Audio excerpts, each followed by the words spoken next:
eHealth Africa. We are super delighted to have you with us today. My name is Juliet Ibenegbu, one of the co-presidents at African Women in GIS, and I will be your co-moderator for today's event. So our focus today is on leveraging Geographic Information System, GIS, for measurable health impact. So today in this webinar, we'll be sharing valuable insights into eHealth Africa's practical use of GIS in areas such as disease outbreak response, polio eradication, and so much more. We would love to hear from you. So please kindly introduce yourself in the chat box, share your name, your organization, and where you're joining us from. And also feel free to let us know what you hope to learn and contribute to today's learning. To today's conversation, we look forward to an engaging and insightful section with you all. So I will be presenting on African Women in GIS, AWiGIS. Yemisi, please, can you share your screen?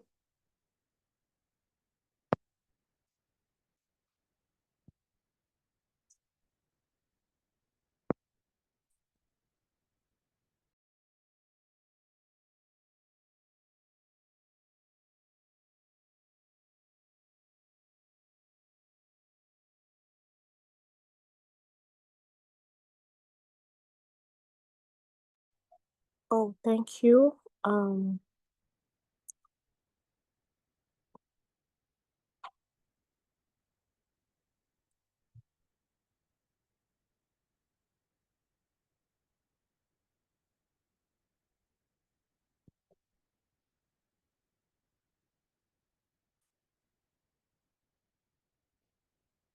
So thank you everyone for joining. We are African Women in GIS. So we are an organization and also a community made up of African women across the world who study work and enthusiastic about geospatial industry and its related field. So this community aims to allow its members to be themselves, create network, gain members, gain mentors, get career advice, partake in geo projects to improve their portfolio, assess job opportunities, as well as geo-course information, and showcase their works to the world. Next slide, please.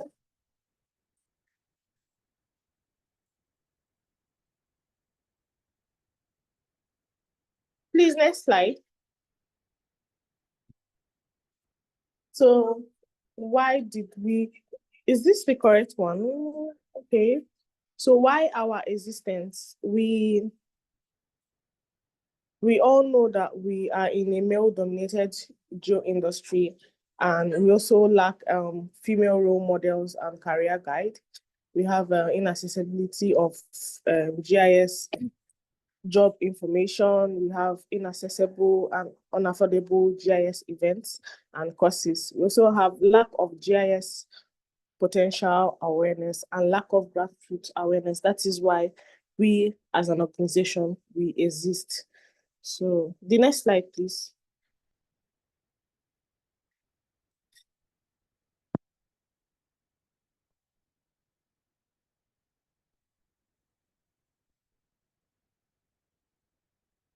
So our history: in July 2017, Chidinma created her own community, Women in GIS Nigeria.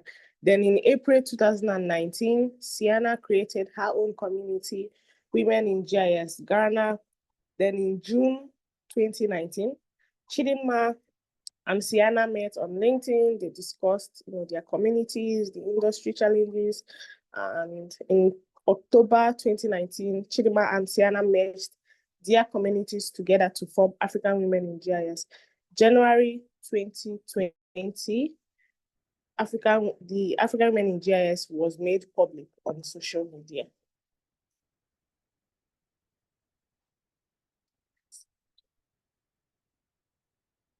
So our growth, we have our members in 30+ countries.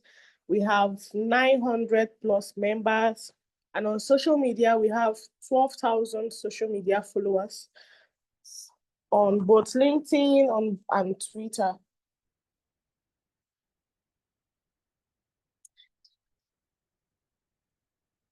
Next slide, please.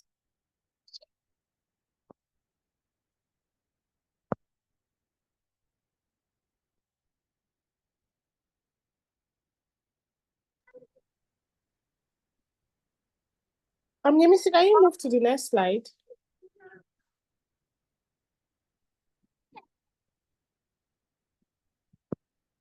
So these are the locations of our members. You can see on the map.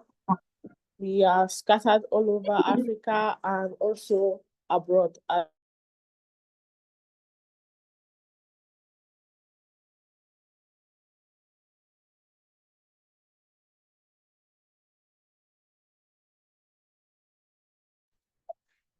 So we have our programs, and our membership is strictly to only women. But however, our webinars, events, and most of our activities are made public. So if you're a man, you can join us in our programs, our webinars, our classes, but membership is only for women. Next slide, please.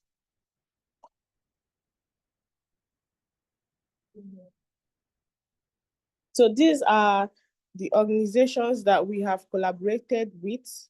We have collaborated with OpenStreetMap, Women in Geo, Youth Mappers, Digital Earth Africa, Afinet, North Star, Ibesin, Where, Geospatial, We Mappers.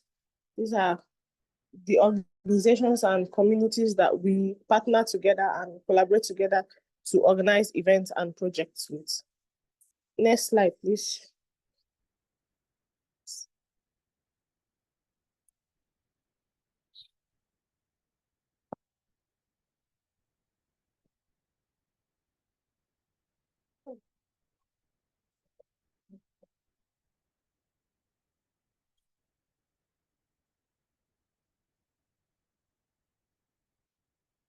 Please, next slide.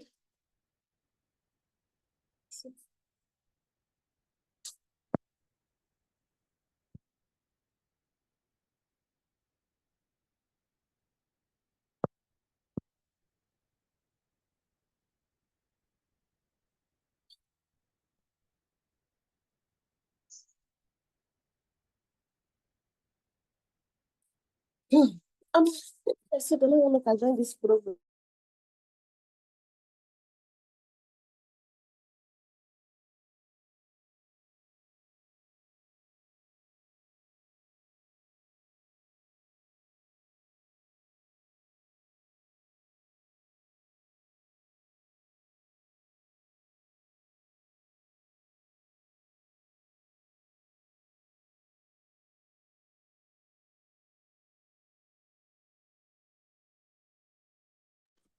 Sorry for that breaking transmission.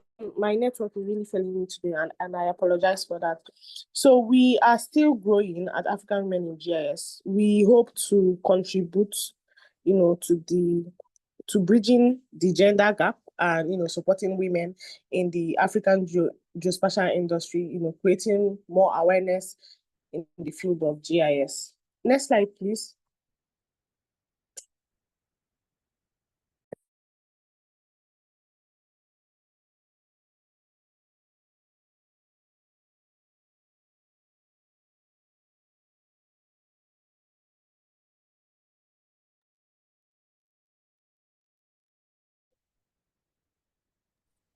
So we also have our mentorship programs. In our first cohort, we had 19 mentees and 7 mentors.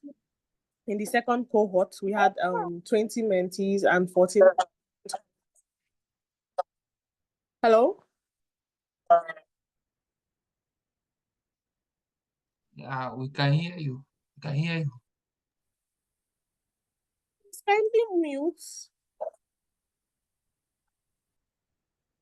Please continue, Miss Juliet. I've muted the participant. Okay, so okay, thank you. So in the cohort 3, we had 22 mentees and 13 mentors. So we have some testimonies from our past mentees who joined our mentorship programs. Please, can you click on the next slide to show that testimonies?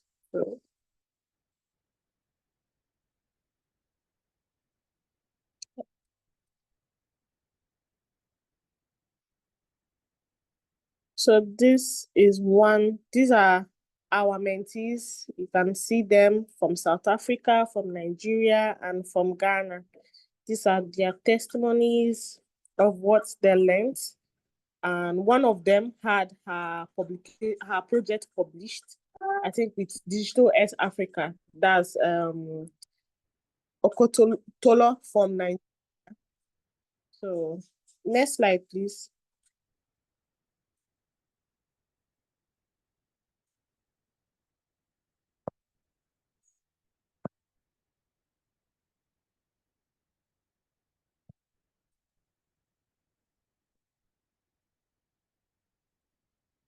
So our community has created a platform which is a source of motivation for African women to take up career paths in GIS.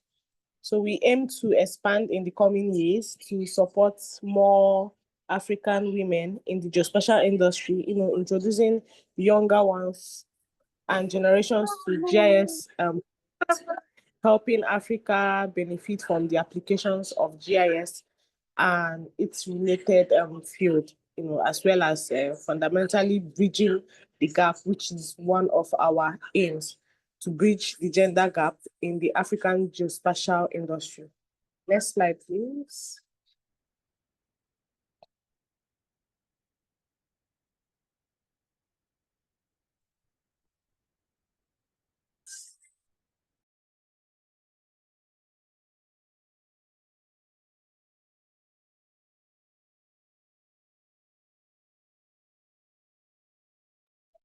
So I would hand over to Lerato. She is also going to moderate today's event with me to introduce our guest and get this webinar started. Thank you so much.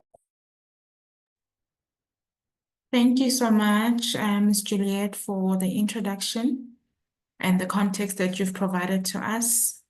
So let me start by welcoming our GIS and health experts who are going to be taking us through the work that they have done in terms of measuring health impact.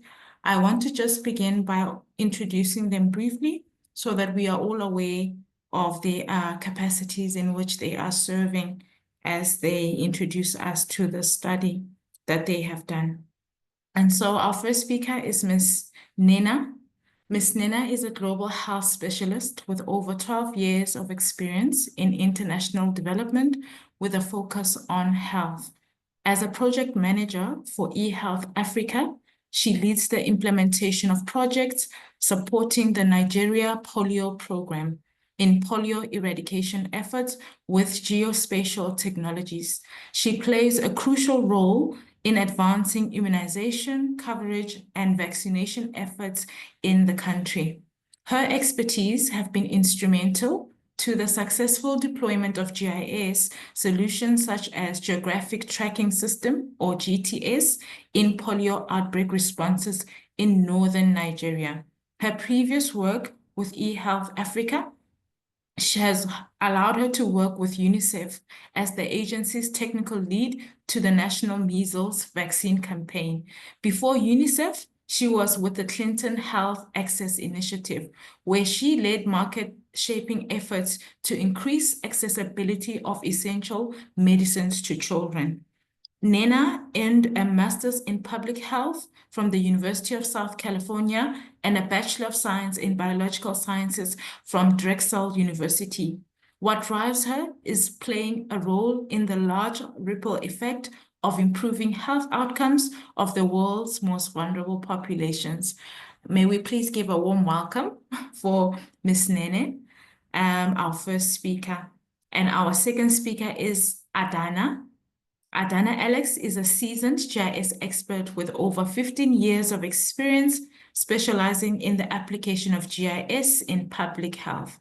As a senior coordinator of GIS services within the eHealth Africa, Adanna has played a pivotal role in leveraging GIS technology to inform disease surveillance and outbreak responses.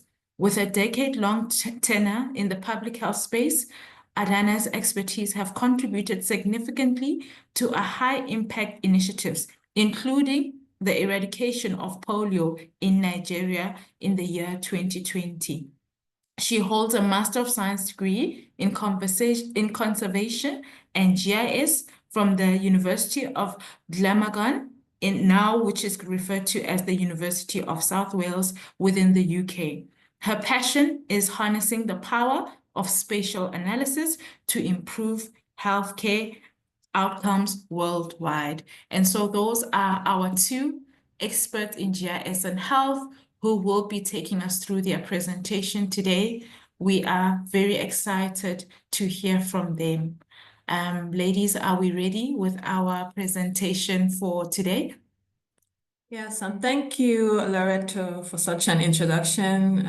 We're so glad to be here to share some of the impactful work that eHealth Africa has been doing since her inception back in 2010.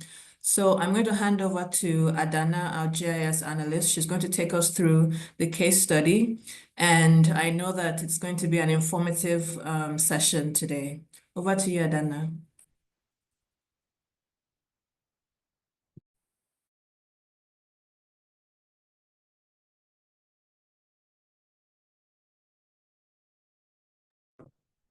Thank you, Lerato, for that wonderful introduction.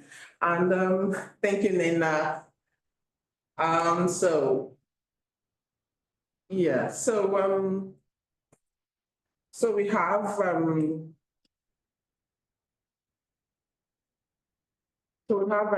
leveraging geographical information system and machine learning for measurable health impact for you today. And before we dive in, I would like to tell us a little bit of who we are. And simply put, we are eHealth, eHealth Africa.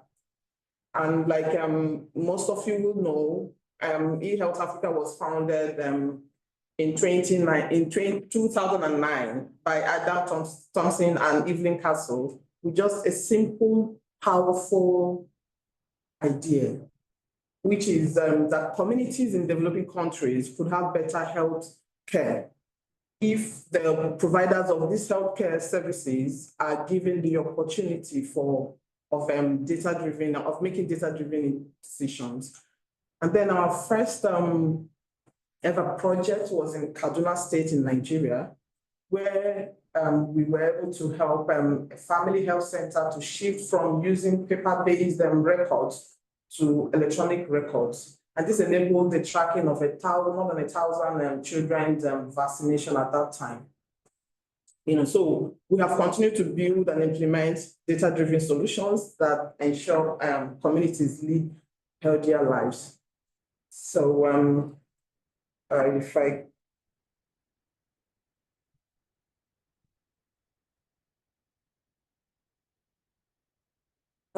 so a little background of how we started, how we had to dive into using GIS especially for polio space in Nigeria. So before the GIS came into play, and the polio the Nigerian polio immunization strategy was a little bit of the records that we were having was a little bit above 100% of coverage, right? But then looking back, you see that even with the more than 100% coverage, there were still outbreaks, right? So it now became very necessary to look into what was causing if we're having more than 100% coverage, why do we still have these outbreaks there, right? So looking into it, it became necessary to do more, to see where the problem is and see what can be done to, reverse the situation. So by the time GIS was introduced into the polio space, it was found out that the 100% coverage that was being portrayed was, got down to 42. The actual coverage came down to 42%. And what could be the problem, right? So it was found out that, there was a case of incomplete microplanning, there was a case of inaccurate settlement data, and then there was also the case of, hand-drawn maps, which wasn't doing much for what it was used for, right? So to address these challenges, GIS technology was leveraged to revolutionize the accuracy of immunization planning and implementation. Next. Right, so given that one of the major problems of the lack of representation of the actual coverage of vaccination at that time, given that one of the problems was inaccurate settlement information and inaccurate data. So how can we, be able to overcome this? It became necessary that we should be able to have a complete list of settlement names as it were at that time, right? So we now have to go into having to gather data of the settlement. And mind you also, this also led us into having to develop, not really develop, so because we already had the boundary, the administrative boundary, which is the states, the LGAs and the ward boundary. The state boundary was, national boundary, and also as is the LGA boundary. Then we didn't have that of the ward level, which is the lowest administrative boundary in the country. So, we were at liberty to be able to make this, to be able to generate the ward boundary, the administrative ward boundary information, but then we couldn't, we didn't have that authority to be able to make any changes with the state boundaries and the LGA boundaries. So we started with grassroots of having a complete master list of settlements of each of these of each of the wards in the LGAs and in the states, right? So by the time we gathered the master list of settlements, this information comes to us from the national, and then it comes as flat files, without geocoordinates. And whatever we needed to do, we needed, geocoordinates of this settlement, right? So we had to pick up the project of having to get the geocoordinates of this settlement names that we have collected from the national, from the national. And then where it became very, very interesting is that most of these settlements, so more settlements were already, coming up, which were not even captured in the master list of settlement that we had. So so what we did was, there was a case of using remote sensing to be able to get the settlement extent. So now we didn't work only with the settlement names. We had to also generate and be able to extract the settlement extent on ground, as we can see it from remote sense data that we were able to gather. And then it was found out that by the time we have collected all the coordinates of the settlement, master list of settlement that we have, there are still settlements we can see in our data, that there were still settlement extents we could see in our data that didn't have settlement names. And this could be the reason why most of the settlements we have been missed out during vaccination. So we had to also go into the field, be able to go use our maps to navigate to these settlements that we didn't know their names, and where they belong, but then using what we have, our base map of the settlement extent we've generated, we're able to navigate to this settlement. And most of them, because I could remember that I was in one of those trips. You know, there are settlements that we came across that haven't had any vaccinators come to those settlements, even like in more than 5 years. So that was what some of the cases where we met during the time. At this time, before the 2020 of polio eradication in Nigeria. So by the time we were able to compile all of these and have robust data to be able to track the visitation of the vaccine visitation, the vaccine during polio vaccine tracking, you know, so we were able to make a lot of progress. You know, most of the settlements that we have missed, you know, we're able to get their coordinates and the vaccine teams we're able to send them back to those settlements that we could see from our data that they haven't visited using tracks. You know, so what we did then was to give the vaccination teams tracks to go around them during the 4 days of vaccination. And then this gave us a broader view of what we are missed during their movement, during the 4 days of polio immunization. And so with that, if from this map, you could see that in 2023, you know, this portion is what we have of settlement that we've collected. And then by 2024, we've made more progress. We've had more for Kano. And then by December of 2024, we've almost covered all of northern part of Nigeria, and we're already going down into the southern part of Nigeria. So, and then some of the challenges that we have faced in doing this is that of insecurity and settlement migration, some settlements being abandoned due to insecurity also, and then, you know, difficult terrains. These are some of the challenges that our field teams have faced while going on this. So here we're able to put together, just to give you a picture of what they used to have with hand-drawn maps and what we had after we started using GIS. So the first part we have on the left is a hand-drawn map of a catchment area, right? The person that did this did a little bit of good job, right? But I will tell you that, you know, we didn't complete with this data is, as much as you can see, is an incomplete data. But then after we've had data collected and all of that, you know, when we make GIS maps for them for catchment areas, you know, they are able to see where their settlements are located, and they're able to relate. Is it north? Is it south? And they know how and where to go to. And then the map below is a map of daily implementation plan.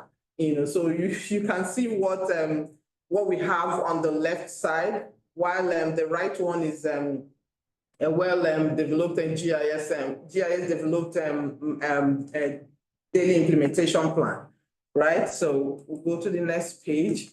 So, you know, so over the years, we've, you know, in the course of our use of GIS, we've been able to produce a lot of maps, which we would like to, you know, tell us about. You know, this first one is a map developed to support global polio eradication initiation in Nigeria. The map, you know, displays location of settlements. Like I mentioned, you know, by the time we've collected all these settlements, we're able to map them where they are located on ground. And when you give anybody in the field, even the vaccination team, you know, for their movements, you know, they can actually relate to this. You know, and if you look at the map, you can see that the map have the different settlement types. If it's a built-up area, which is, you know, something in the gray part, or if it's a hamlet area, which we have delineated with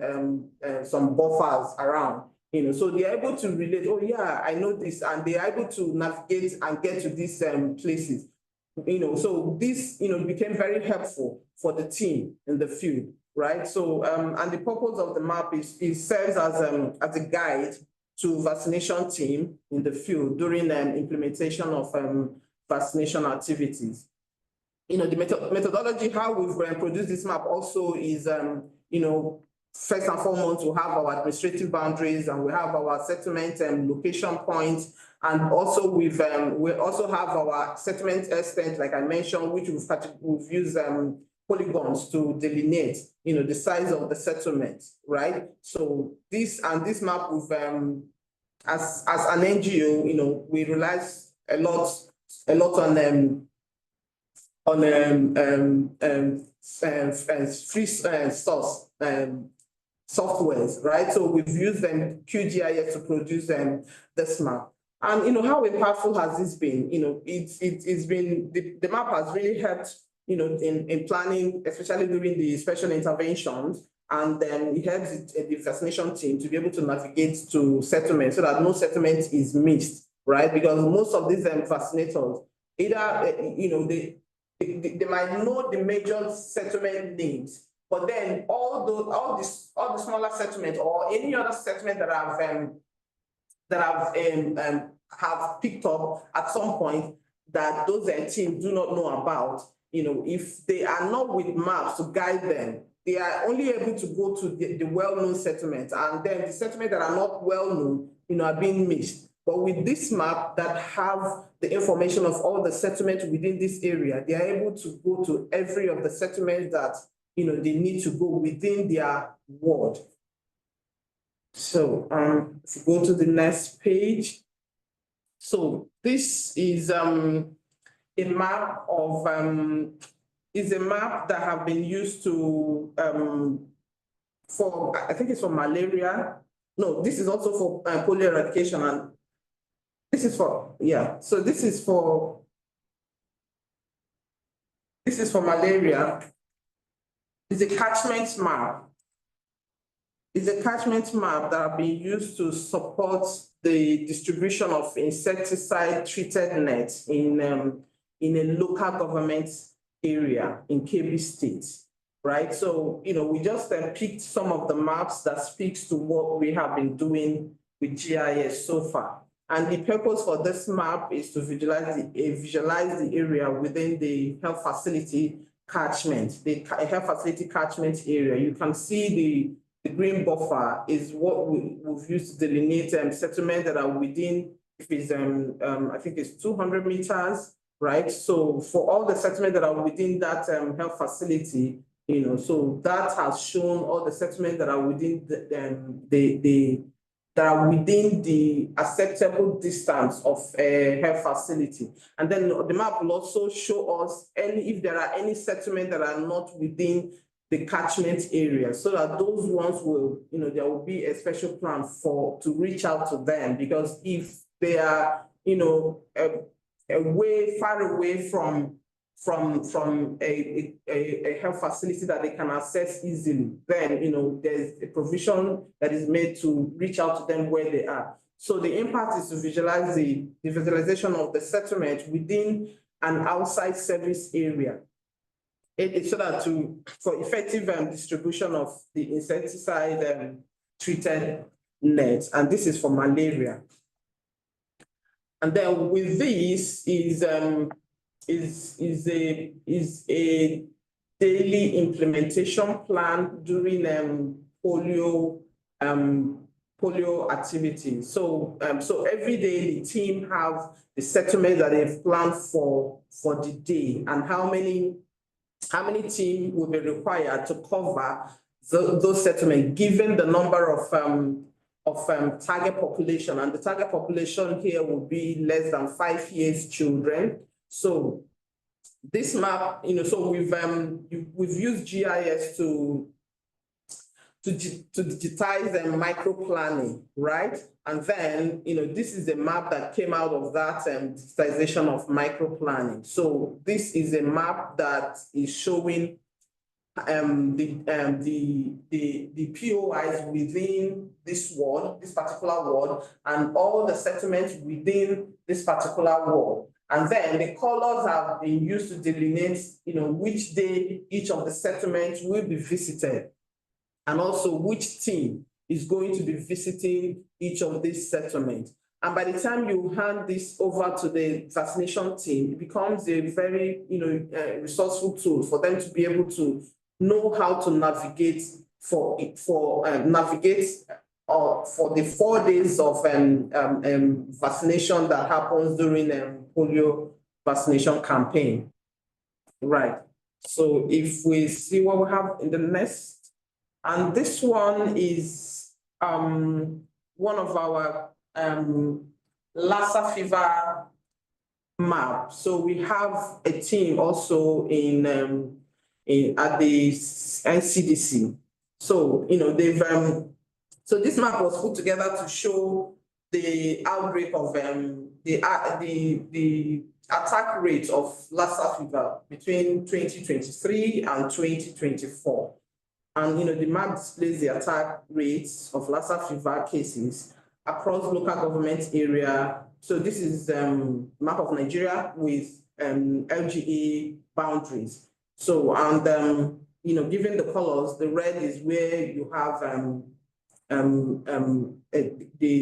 hotspots of this Lassa fever.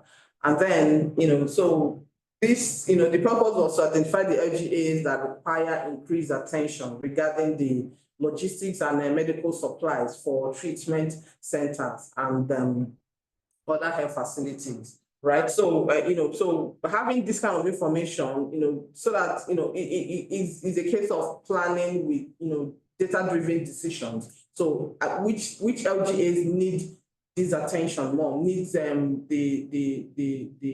the health intervention more, right? So this is what this map has provided for the services of the services needed for this Lassa fever. So, and if we go to the next one. So if we go to the next one, so given what we've done with polio and then GIS, then we thought about it. How can we, be able to model, bring in AI into what we've been doing, especially with malaria, and we tried this with the malaria and cholera, right? So we had to start up with having a tool that can predict, right? So we trained this tool to be able to enhance disease surveillance and early detection of developed, and then we developed an analysis, predictive analysis model for cholera and then malaria outbreaks. So this tool supports epidemiologists and surveillance officers in accurately forecasting the spread of disease outbreak within the designated area. And the use case we had for this, for cholera, was Yobe State, and then for malaria, I think it was Abuja. Yeah, that's where we tried the tool on, right? So the purpose was to guide epidemiologists, to surveillance officers and health workers to accurately forecast the disease or predict the outcome of a symptom. So we feed the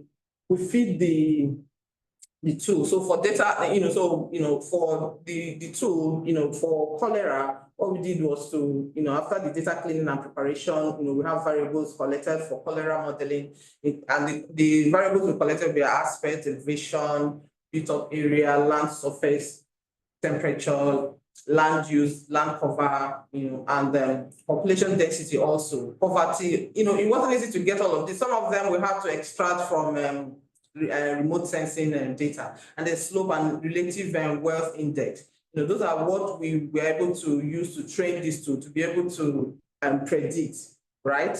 And it turned out successful. This is still work in progress anyways.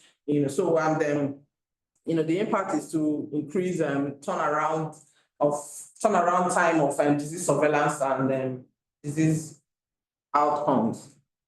So, okay. We'll go to the next page.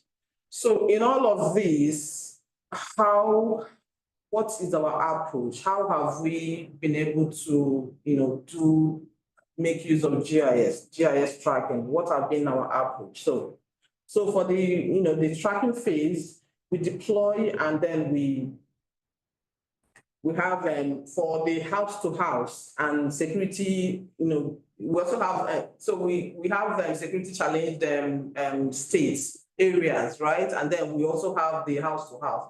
Most of the house to house has to do with general outbreak response, while for the security challenged areas, we have special intervention for those places. So and then what we do is we work with the work focal persons for conflict and for collecting devices. So we give the work focal persons from WHO our devices, the tracking devices, to hand over to the vaccination teams, and they go with these trackers while they go for distribution of vaccines, right? And then the GPS coordinates that we collect from that these devices they go with collect is what we use to upload back in the system, GIS system.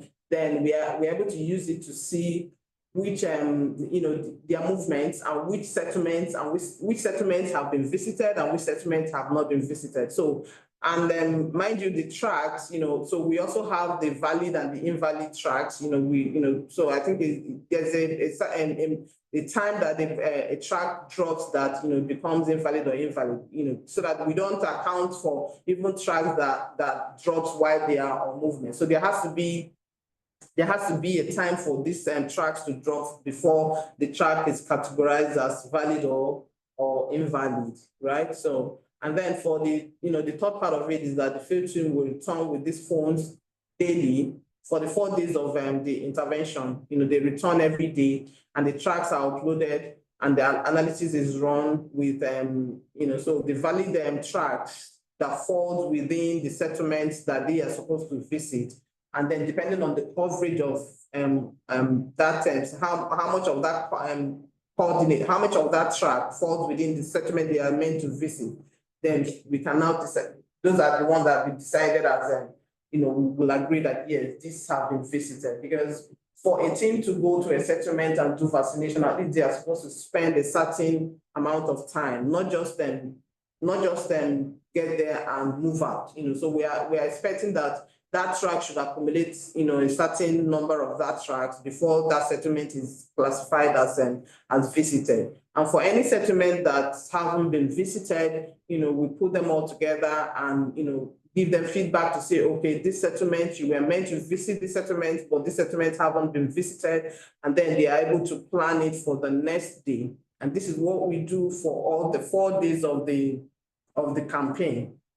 Right, and then so all of whatever we have is presented during the evening review meetings. And for any settlement that is missed, there will either be a reason why those settlements are missed. Most times, when they get to the field, it's either they decide against going to where they plan to go and go to other places. Maybe something happened or whatever be the reasons, they let us know. But then the end game is that by the time the campaign is completed, they should ensure to visit all of the settlements that were planned to be visited.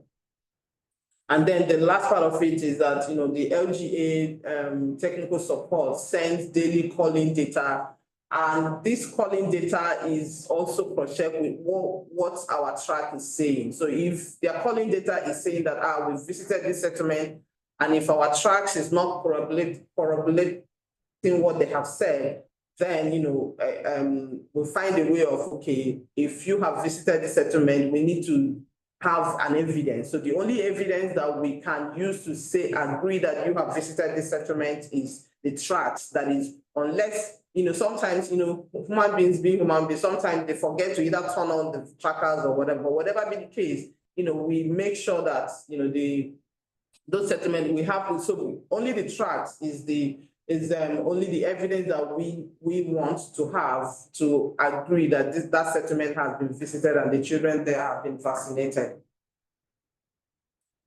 So let's, okay, yeah. The last one says, sorry. The last one says that, so we put together everything and then presentation is made at the presentation reports of visited settlements and non-visited is being presented at the end of campaign. And then whatever was not visited, there could be reasons, maybe insecurity. And then for those that are as a result of insecurity, there are other campaigns that are planned for those, special interventions are planned for those settlements that were not visited as a result of insecurity. So key highlights of our measurable impacts, one we can say is proven success. So with GIS tracking has been very instrumental in polio, in the success of polio campaign, right? Giving our success in eradicating white polio virus in 2020, right? So that has been our key success. And this wouldn't have been possible without GIS tracking, right? So, and since this has been proven that, GIS has helped to eradicate, a wild polio virus from Nigeria, we then thought about it, okay, why not expand this to other campaigns, so that's where we now dived into expanded implementation, where we've used GIS tracking also in seasonal malaria, chemo prevention, SMC, right, tracking in Adamawa, Borno, and Yobe states. We also had success story with those, because when the first tracking of this SMC in Yobe, I think, the first result we had, there were a lot of settlements missed, and this was also as a result of incomplete settlement information. So by the time we also introduced GIS into the tracking of this, we were able to get the number of settlements that were not visited reduced drastically. And for the 3 rounds of this SMC that was tracked, we had progress of more settlements visited and less not visited. And then also, we've also introduced GIS tracking into routine immunization in security compromised states. Security compromised states. Right. So, and the next one is improved outcomes, right? So improved outcomes with vaccination coverage and campaign implementation quality. So now, for any campaign that is going to be implemented, is being organized with data-driven information. So maybe. For every outbreak response that happens, though the settlements that were visited, yes, they are marked as visited, and the ones that were not visited, the reason why they were not visited is provided, and most times is always insecurity or one other problem or the other, so, and that is now being planned for special intervention. There are special interventions to take care of those settlements that were not visited due to insecurity, right? And at sometimes also the security personnel also get involved to help go to this settlement, or even the communities that are being used to also be able to go to this because most times when whatever insecurity is happening there, when they see foreigners, they are alert, but then when it's their own people, things go. So most times we also engage these people to be able to reach these settlements that we were not able to reach during the normal outbreak response. And then also using GIS has also given us the opportunity to make data-driven decisions. GIS tracking has provided data for informed decision making, and it has also been used to validate tally sheets. Yes, because if you remember the introduction, you know, they were reporting more than 100% coverage, you know.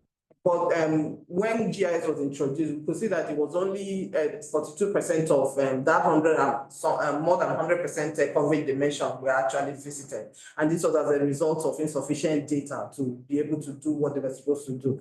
But with GIS, we've been able to, you know, the tally sheet now is able to tally with what GIS is also saying, because now even the tally sheet now we've been able to reconcile the settlement information that they have, both even because I know that for every campaign that completes, we also do what we call both manual validation and also manual validation of the ward boundaries, right? Because some settlements are located maybe in the wrong ward boundary information. But so for every campaign that completes, you know, we work with the states and we work with the ward level team to be able to make corrections to the ward boundaries, you know, so that settlements that are misplaced are also realigned in their correct boundaries, and so that when next vaccine delivery comes, you know, that settlement is also receives the vaccine they are supposed to receive. So go to the next page. So now, still talking about our key highlights of measurable impact. So this is a map of to show where we started. We can see what we have. This is, I think this is Yobe, or is it Borno? We can see what we have for December of 2016. This was before the eradication of wild polio virus. We didn't have, so if we look at the red is showing the unreached settlements, and then the green shows the reached settlements. And then, you know, where we have the circles are, you know, showing the progress so far from 2016 to 2024. We can see the difference between the December 2016 and September of 2024. We have more green now than we had in 2016. So this is one of the biggest evidence of what you know, what we've been able to achieve with the tracking of the GIS tracking of polio vaccination, right? So you can see the progress, you know, as we get this the right location for this settlement, you know, we see that the tracks also shows that these people are beginning to visit these areas, and you know, so because it's the tracks that we get from the track that drops from the tracking device we give to the vaccination system that gives rise to this information, this analysis, right? So we can see the progress, and we can see, you know, what we've been able to achieve. So which means if these settlements have been visited, obviously the number of children in this settlement would have, you know, at one point or the other, while these settlements were visited, been given this vaccine, polio vaccine. So go to the next one. Yeah, so for this one is showing, okay, so the other one was just a state we looked at, but this is the western part of northwest, sorry. This is Sokoto, Kebbi, you know, Zamfara, you know. So if we see what is happening in 2022, we can see that we had little or nothing, you know, little or nothing. But then, you know, we picked up 2023, and this is as we were, you know, collecting the settlement, the right location of the settlement. So when the trackers are being used during the polio campaigns, you know, we are able to get results of, yeah, this place has been visited. And we can see how the reds kept turning to green, until we have what we have for the December 2024. So this has been, one of our success stories, right, of how we've been able to use GIS to show that to be able to reach out to settlements that we were not able to reach out to before the GIS, and so this is some of our proven success stories. These are some of our success stories. Yeah. So maybe a little bit of explanation of how we are able to do the analysis. So what we do is the tracks, a 200 meters buffer is generated around the tracks, and for every settlement that falls within that 200 meters is assumed to be visited, because if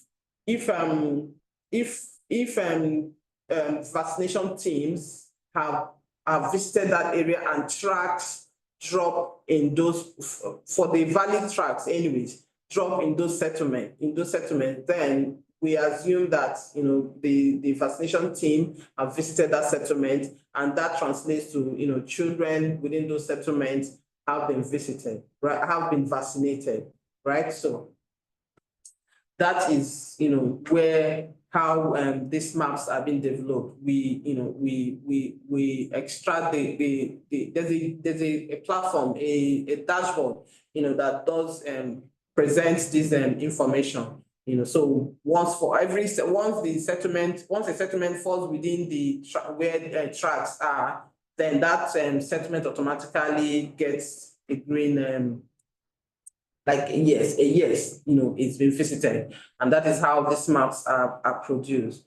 So then, a question then arose at some point. Okay, so if the vaccination teams are supposed to do a house-to-house vaccination, right? Then how can we really say that the coverage, using that 200 meters and buffer on the tracks, how can we really say that all the settlements within those within the 200 meter buffer is completely, visited? So we then had to, so it became necessary to take another look at what our analysis is giving us, because if just one track that is valid falls in a settlement of, say, more than 200 meters extent, then just one track falls within that settlement, then automatically all of the settlement becomes red, but then becomes green. But then you can't say that just that one point is enough to have vaccinated all the children within that settlement. So we then had to do another way of finding out the extent of coverage for any settlement that is visited. What is the percentage of that settlement? What is the percentage of that settlement covered? Right. So we, instead of using the 200 meters buffer, we use so what we did in September of 2024, September, October, November, was to do a 200 meters buffer alongside a 50 meters gridded area within the settlement, just to be able to see the level of coverage, right? So, and if you can see from what we have, the top one is a 200 meters buffer, which have given us almost every settlement in that area is visited. But then if you look at what we have below it, that is September 2024, where we have used 50 meters gridded area, so we could see patches of non-visited settlements. So which means even though a track has, is within that settlement, what is the level of coverage of that, all of that settlement, which is what the gridded coverage is given to us. And then the same way also we have with the October and then the November. So why we had to do this was to give them a picture of how much, how much they have covered all of the settlements. Yes, one track can get a settlement of 200 meters visited, but then that one track is not enough to say that all of that settlement within that 200 meters area is covered, right? So that was why we had to do this. And it also helped because, by the time they look at it and they agree that, okay, maybe we haven't done much, or maybe we're not doing house to house. So we do this only for house to house. So if it's supposed to be house to house, then we are expecting the vaccination team to be able to visit every house. But when it's a special intervention, for special interventions, it can be agreed that, okay, either the children, because of insecurity, the children are asked to come out some way so that they can vaccinate them and move on to another places quickly. But then for house to house, we are expecting that the vaccination team should be able to visit every house. And if we are expecting them to visit every house, then we're expecting to see that each of the settlements is fully covered, right? So that was why we did this. And by the time we gave them feedback, they also understood what we're saying. And then, measures were taken to make sure that, if it's for a house to house, then every household should be visited. So we go to the next one. Yeah, so I think, okay, this is showing what we've done with, security compromised areas, So this is an example of a special intervention. So this is a reach every settlement, reach every settlement. So for this one, it's still the same, but then this is what happened when after the outbreak response and some settlements haven't been visited, maybe because of insecurity, then we push it over to reach every settlement. There is a special team put together to be able to do this. And we also track their movement to ensure that all the settlements that have been planned for the reach every settlement is also being reached. Although we can also see patches of red, but then if they're able to get at least a 90% coverage, that also helps. But where they are not able to get up to that, whatever reason is provided as why the settlements were not visited is also taken up by the national team. Okay, so in conclusion, so integration of GIS technology in public health interventions has yielded, significant improvements in immunization coverage, data accuracy, disease surveillance, and emergency preparedness. So the success in polio eradication demonstrates, GIS transformative power in public health, which we are happy about. And as Nigerian countries to combat emerging health challenges, the sustained use of GIS will be critical in ensuring efficient resource allocation, equitable healthcare access, and improved health outcomes. So we are hoping that we will continue in this light so that we're able to have improved health outcomes and equitable healthcare access. So future efforts should focus on scaling GIS adoption, enhancing real-time data analysis, and strengthening partnership to maximize its impacts. Right. So, and so thank you. Thank you so much, Adanna, for that comprehensive presentation and allowing us to see the level of work that went into the study that was done in your country. A lot of work was demonstrated in terms of the approach and how the whole exercise and of reaching these settlements and overcoming some of those challenges was executed and implemented. Very well done to you, Adanna, and your team at eHealth.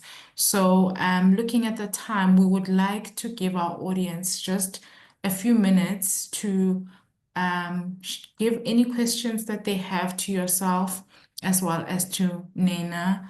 Any of you can respond. So participants, if there's anyone on the call right now who wants to pose a question to any one of our speakers regarding the work that they have managed to accomplish in this use case that they have presented to us this evening, please do just use the chat function and type in your comment there. If you wish to unmute and pose your question verbally, you can also do so just by raising your hand and I'll acknowledge you. We've got less than 10 minutes left on this call in order for us to respond to any of your questions. So please feel free, use the chat function if you do have any questions. If you wish to then just pose your question directly to our speakers, kindly just lift up a hand or raise your virtual hand and I will acknowledge and recognize you. And so while we are waiting also just to see what comes up on the chat, we had already given an opportunity to the participants during the registration process to pose any questions that they already have regarding eHealth and the use of GIS in the health sector. So while we are waiting, I'm going to then just select one of the questions from our database that one of our participants then posed, which was around the usage of open source GIS tools. And I think this is great because I think some of your slides mentioned a particular open source tool that you used. The question is, what is the best open source GIS tool for conducting health research? So based on your team's experience and maybe even the particular one that you utilized for the study, if you can just share your advice in terms of that. Thank you. Thank you very much. Sincerely, I will say QGIS is your best bet. Yes. QGIS is your best bet. There is a lot of community to learn with. There's a lot of information online, and there's a lot of materials to start with for training. So you can self-teach yourself. I mean, it's easy, and all the resources that you need, you will, is available for you. So for whoever wants to start new, QGIS is your best bet. Thank you for that, Anne. It's encouraging to hear that open source softwares that require no monetary, commitments for organizations can successfully be utilized as you have demonstrated to us in your presentation. Okay, we've got a hand. I hope I pronounce your name properly. It's Ramson. Please do unmute and pose your question to our speakers. Thank you. All right, thank you very much for the opportunity. I would like to thank the presenter very much for this insightful work that they've done. I'm very glad because they focused on getting accuracy, not just to do the work. But what I want to ask is about their tracking system they used. I don't know whether it was network-based. If they were using internet, then I want to ask that in case there is no internet in the community they visited, how were they able to manage with such situation? The other question is with the laser fever mapping or that fever that they mapped, I realized that the year 2023 and 2024, it's almost looked like the location of the fever was almost the same. So I want to know if they went ahead to know the kind of or the factors that were contributing to that particular location that were experiencing the malaria fever, the laser fever. Sorry. All right, so that's my two questions I have. Thank you. Thank you. Okay. Should I go ahead or more Please questions? Please go ahead.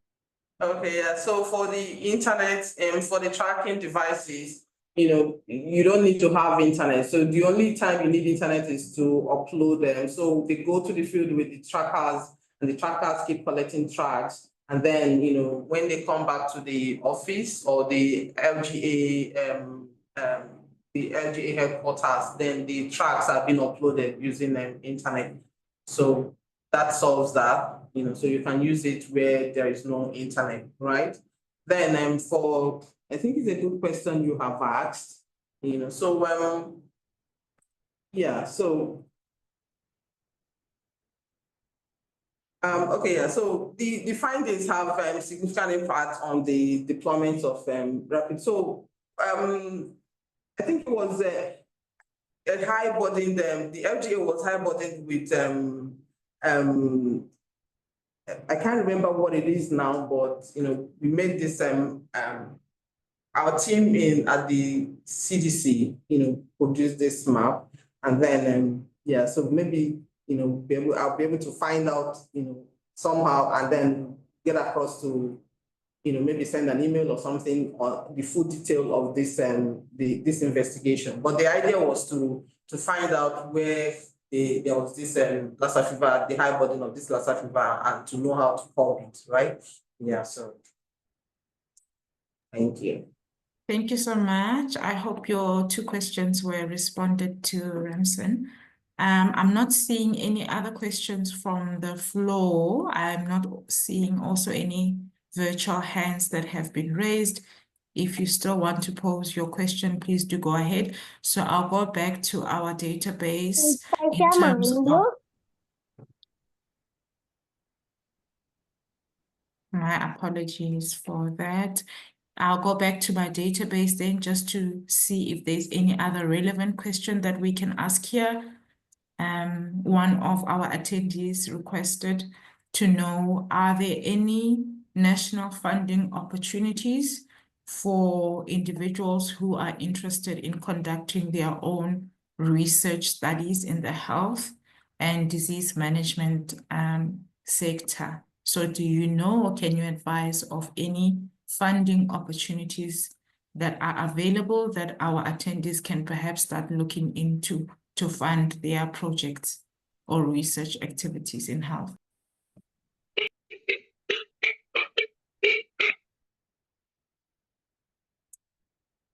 Was that to me or to the house or to my organization? It was to you or Nnenna, Right. any of the two of you, since we are assuming you have been in the space for quite some time, you can direct our participants accordingly. So I can give an answer to that. So with regards to national funding, we currently speak to that. Most of our work is funded by the Gates Foundation. And what I am aware recently, the Gates Foundation and an organization called DevAfrique, they created an umbrella fund where local organizations can actually apply for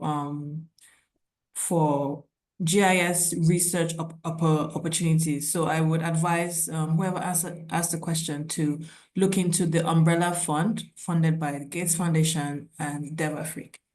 Thank you. Thank you so much for that. I think that is very helpful. We've got a comment or question in the chat from Martina. She's saying, thank you so much, eHealth, for the presentation. What has been the most challenging aspect of mapping for vaccination outreaches? And then secondly, she said, and these maps shouldn't be in silos.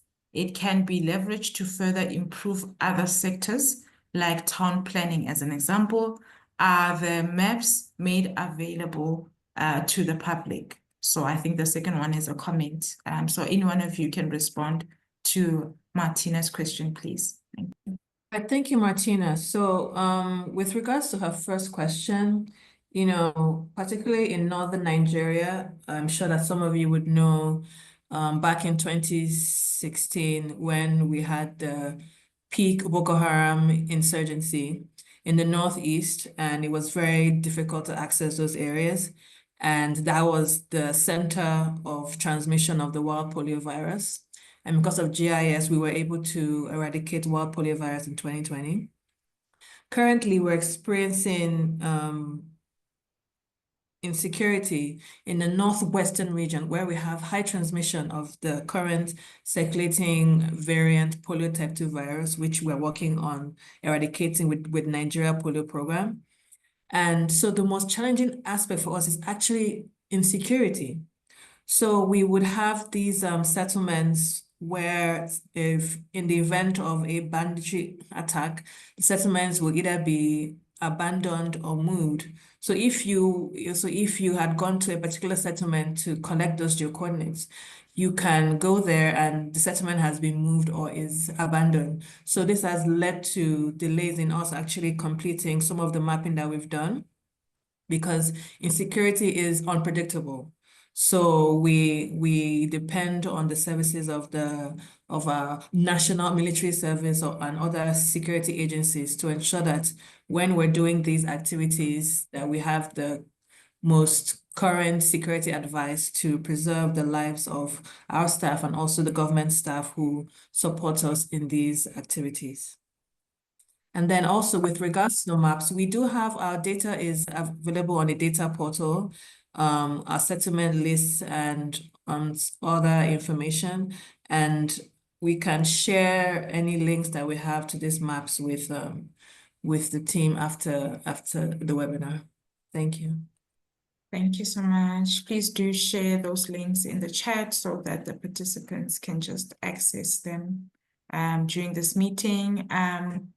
Kindly also just be aware that we have a form that needs to be completed, where once you've completed the form, you'll receive a completion certificate for this webinar. Please don't exit the meeting without having completed the form. Dr. Noah has just dropped that link to the form in the chat box. Please, all of you who are present in this meeting, just make sure you do fill out your details so that a completion certificate can be generated and sent to you. But I think because of the time, let me then leave it at that. May you please share your contact information also in the chat, Nnenna and Adanna, please, so that any of the participants can also just reach out to you if they do have any further questions, that they can just contact you directly. I know some of our attendees joined a bit late. They may have missed some of the information that you have shared there. So kindly please, if you can just, okay, there you've shared your screen. There's the email. Adanna's email is on the presentation screen. You can get the information there, and Nnenna's information is also on the shared screen. So please, before you exit, just write down or take down those details, and then you can reach out also to them there. Please also follow our LinkedIn page as African Women in GIS. We are quite active on LinkedIn and other platforms. Rachel has also dropped the link in the chat.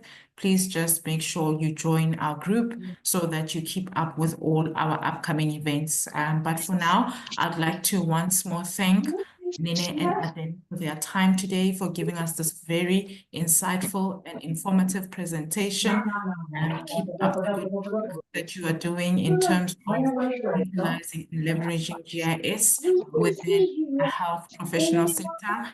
And we hope and believe that the work that you are doing will continue to expand and grow, and that you'll be back, soon to share with our community members additional success cases that you've managed to implement, as well as then those who are joining us from other countries. We are hoping that you've been encouraged, that you've learned from the techniques and the insights in terms of approach and scientific methods that have been adopted and successfully utilized to achieve the outcomes and results that we saw today. You are most welcome to reach out to us in terms of your feedback for the session.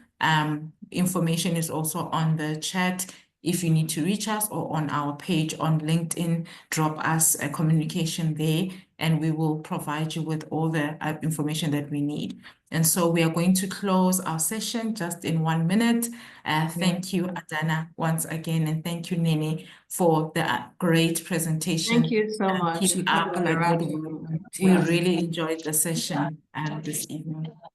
Thank you so much for the invitation, and we hope to have other opportunities to collaborate with you and your team. Thank you so much to all the attendees, and I hope that you were able to learn a lot about the work that we're doing. And of course, as we said, please feel free to reach out to us via email that's projected on the screen. And thank you again. Have a good rest of your weekend. Thank you so much. Thank you everyone for joining us this evening. Please do utilize all the information that's on the chat before you exit the meeting. We will give it a few more minutes so that everyone can access the information there. But have a good weekend, everyone. And we thank you so much for participating in our session. Thank you. Bye-bye. Bye, everyone. Bye, everyone.